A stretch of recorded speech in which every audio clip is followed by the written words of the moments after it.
kati tuvunaana gavumenti okubeera ne independent groups nyingi nnyo ezitali ntongole ate ng'eyagala okuziwuliriza nga ate tezitongoza. Mwina abali ku mukuto gwa Daily Still Hope tubaagala nnyo abali mu ggwanga Uganda ate namwe abali emitala w'amayanja. Mukama tukwebaza kubanga oli mulungi tuwaniza okubeerawo okwo. Omwoyo omutukuvu jangu otuyigirize.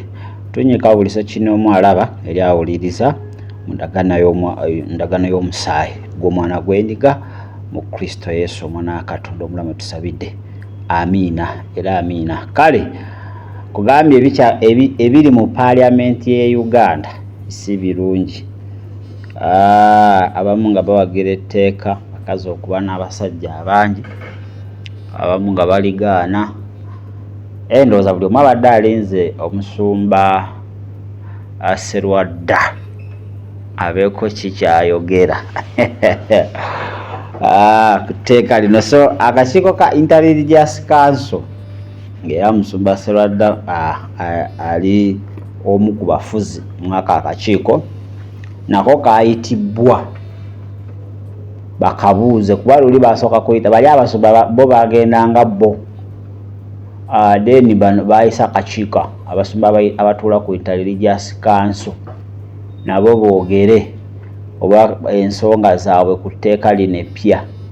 Ne bayita n'Abakatuliki Church of Uganda, a Protestant Church of Uganda nabo babeeko kye boogera ku tteeka ki etteeka lino nkugambye njafuna obudde nje ndikunnyonnyole naye ebirimu si birungi eno ddala eri enzikiriza endala zo tebirina buzibu kubanga olw'eddira badde babitambuliramu naye kakati eri abakkiriza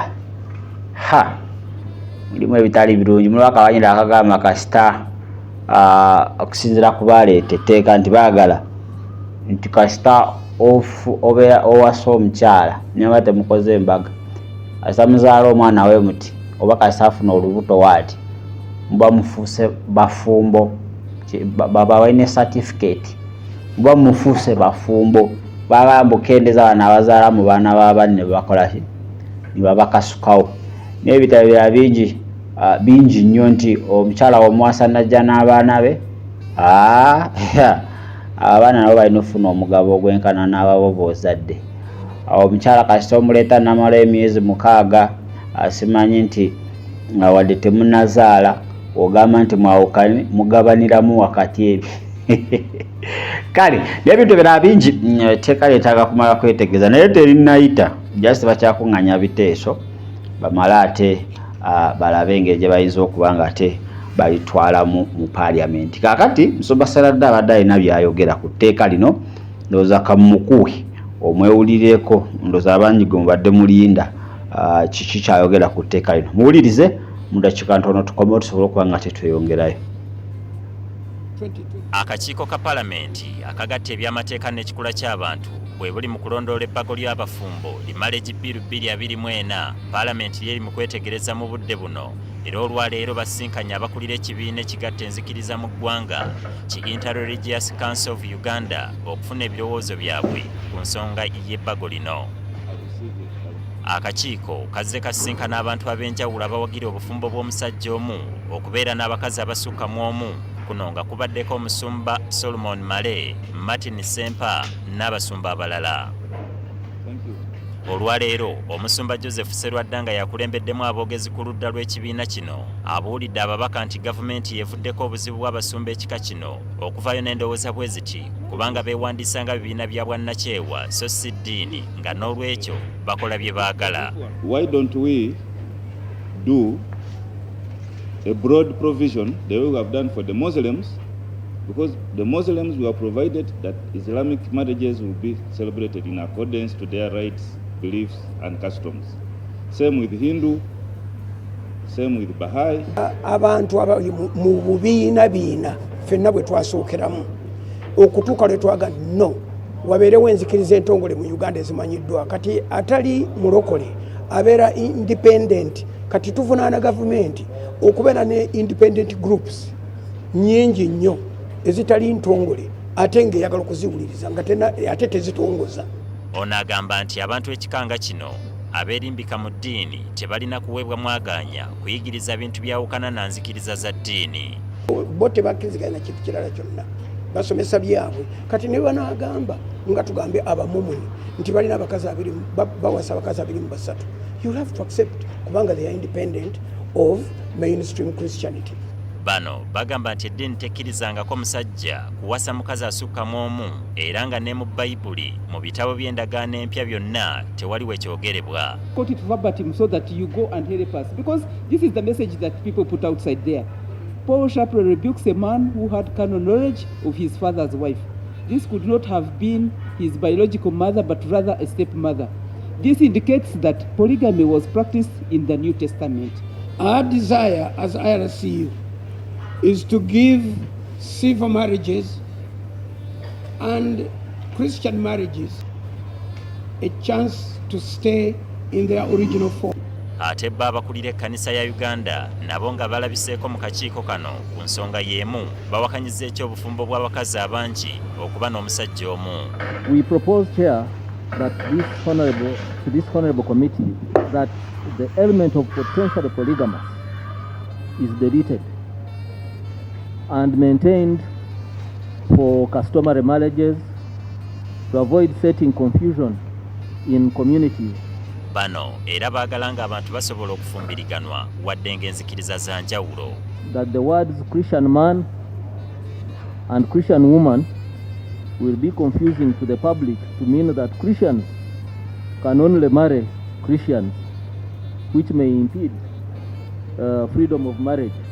Akakiiko kakomekereza leero okuwuliriza ensonga z'abantu okuva mu Kampala nga kati kagenda kuva mu Kampala okwongera okufuna ebirowoozo bya bannayuganda ku bbago lino eryaleetebwa omubaka omukyalo owa Tololo Sarah Opendi mu ngeri ya ssemutego tegulwala mugongo nga kye baagutuma tegunnakireeta. Kale ndowooza ebiri mu Paalamenti ya Uganda obirabye.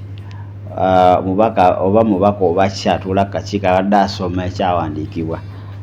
Paulo yali alina bwe yanenya mu polygamous yalimu muki mu ndagaano empya. Mu Paulo yalina bwe yanenya okuba kyabika yali ayisaamu amaaso mukyala waani wa kitaawe eyali step mother we. Manyana oba basaba oba tebasaba simanyi.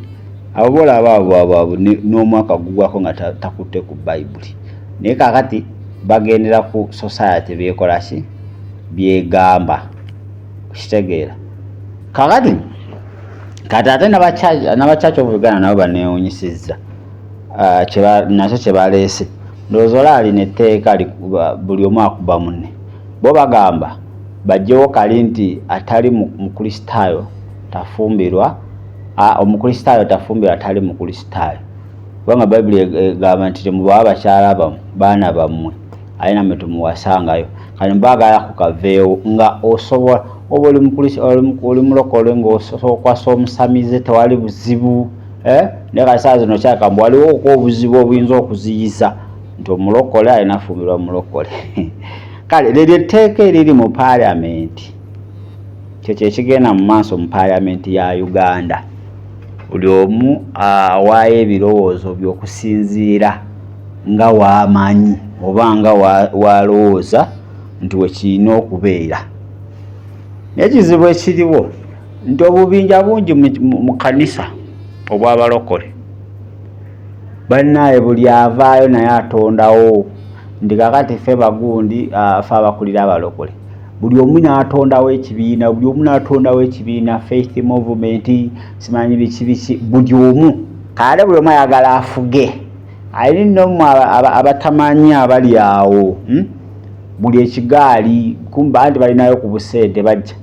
Baleete mu byalo ne basolooza abasumba. So obubiina biinamu bwaki? Buli kabiina kagamba ke katuufu.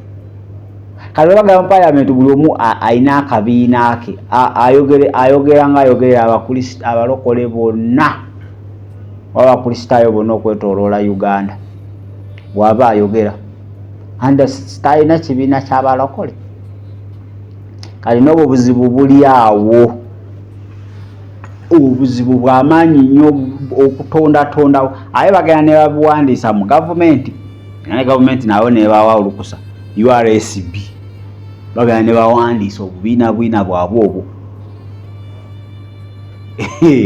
So kati kyekizibu nti twekutuddemu. Omusajja agambye nti olaba abahindu simanyi n'abaki bo bakanyiza kimu nti obufumbo bwabwe bulina okubeera nga bugoberera ennono zaabwe, bugoberera kalica yaabwe bye baagala. Okitegeera bwe tebali muno nti buli saa batagala, bo bakanyiza kimu abahindu abaki.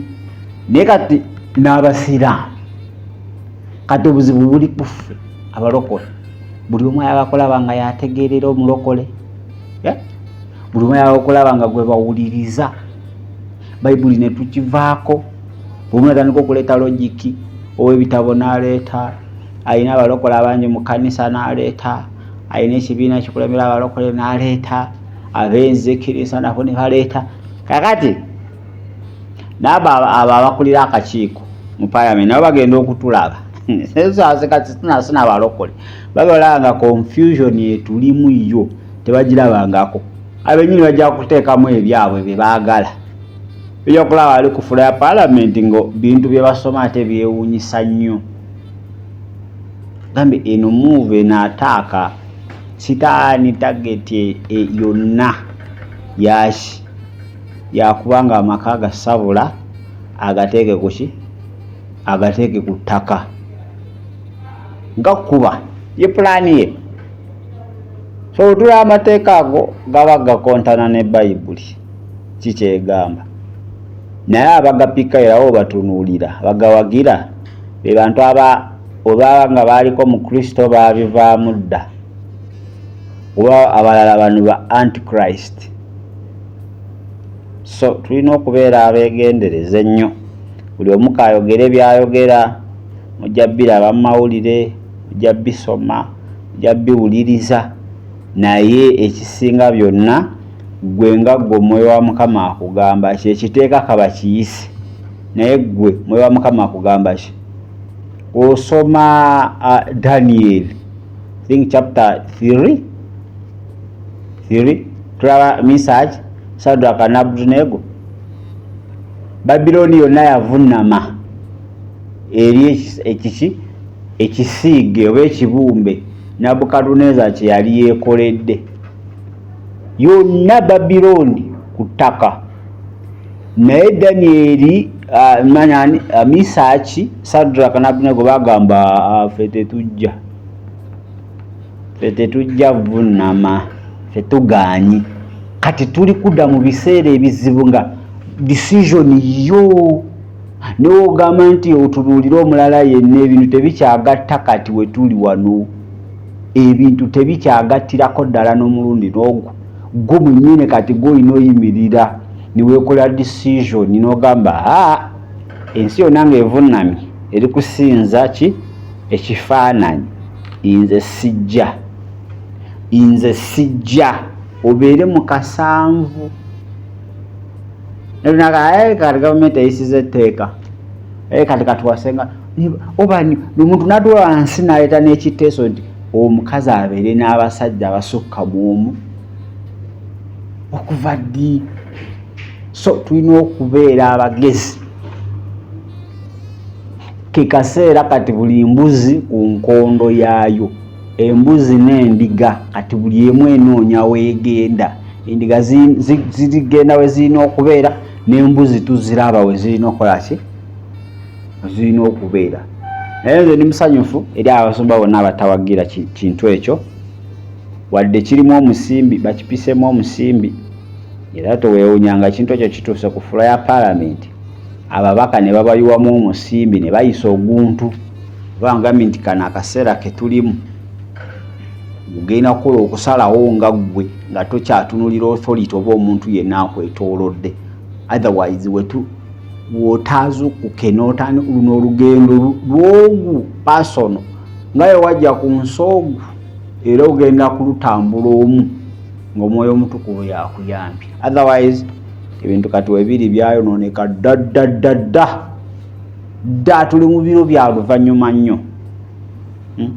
Batandikiriza tonalanga baleeta ekiteeka okkirizibwa okuwasa muwalawo, okkirizibwa okuwasa omwana asengawo, okkirizibwa okuwasa ensolo. Batandikiriza batyo boza naye ensi ebyo ebintu gye biri eyoza era batandikiriza mpola mpola. Kakati batukezera ng'osowasa ekisolo, osowasa embuzi, osobola okuwasa maamawo, osobola okuwasa taatawo, okitegedde, osobola okufumbirwa mugandawo. Ensi kati tuzeeyo mu biro biri Katonda weejjusiza okuba nga yakola omuntu. Naye twebaza Mukama nti abo bokka abanaategeera Katonda waabwe, banaakola ki? Mukama oli mulungi, tukwebaza n'ebigenda mu maaso obiraba. Sabira buli sekinomu Mukama otuyambe, abakyasigadde nga bayimiridde Mukama owanirire ebigere byabwe baleme ate nabo kuseseetuka. Era tusaba n'abo abakulembedde okuleeta ekintu ekifaanaganako weekityo. Mukama atusuubiza n'ogamba nti emitima gy'abakabaka giri mu ngalo zo. Era tusaba abantu abo Mukama byonna bye bavuga, byonna bye baagala oleeta bireme kulaba mukisa. Mu Kristo Yesu Omwana wa Katonda omulamu tusabidde. Amiina era amiina. Kale tubaagala nnyo. Ndowooza wenaakoma tugenda tandika koosi y'abeegayirizi eri ku tiishi twagitandikako ddo era tuli wala. So nawe njagala gireeta tutambulire wamu ffenna mu Kristo Yesu Omwana wa Katonda omulamu. Shalom.